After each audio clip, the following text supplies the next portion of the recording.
Baghdad की सरजमीन पर एक बहुत बड़ा नामवर पहलवान रहता था जिसका नाम बुरजू था। बादशाह से लेकर आम आवाम तक सब में उसकी ताकत का चर्चा था। एक दिन बादशाह ने ऐलान किया कि जो भी बुरजू पहलवान को हराएगा उसे बड़ा इनाम मिलेगा। बुरजू पहलवान मैदान में उतरा और ललकारते हुए बोला, है कोई जो मेरा मुकाबला कर सके? मजमे में खामोशी छा गई। अचानक एक कमजोर बूढ़े आदमी ने हाथ खड़ा किया और बोला, मैं लड़ूंगा। तमाम लोग हंसने लगे कि ये हड्डियों का ढांचा उस पहाड़ जैसे पहलवान का मुकाबला कैसे करेगा। जब मुकाबला शुरू होने वाला था तो वो बूढ़ा शख्स बुरजू के करीब आकर आहिस्ता से बोला, बेटे, मैं कोई पहलवान नहीं हूँ, मैं तो सैयद हूँ, नबी करीम सल्लल्लाहु अलैहि वसल्लम की आल में से हूँ। मेरे बच्चे कई दिनों से भूखे हैं। मैंने सुना है कि जो तुम्हें हराएगा बादशाह उसे इनाम देगा। अगर आज तुम मुझे जतवा दो तो मेरे बच्चों के घर का चूल्हा जल जाएगा। बुरजू के दिल में तूफान उठा। एक तरफ उसकी पूरी जिंदगी की शोहरत और गुरूर था कि उसे कोई हरा नहीं सकता, और दूसरी तरफ नबी करीम सल्लल्लाहु अलैहि वसल्लम की आल की मोहब्बत और एक गरीब बाप की मजबूरी थी।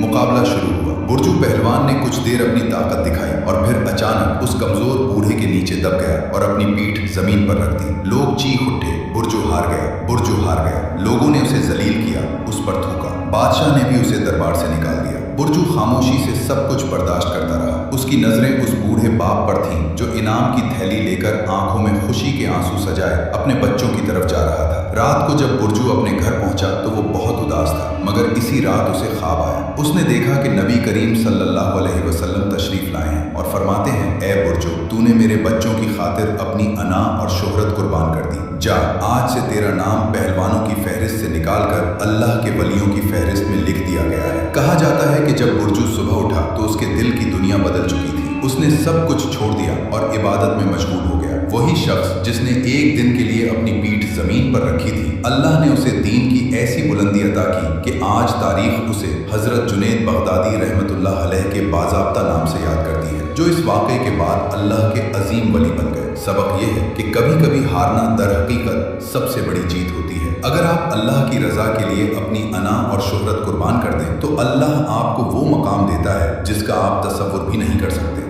दूसरों की ज़रूरत को अपनी अना पर तरजीह देना ही इंसानियत की बुलंदी है।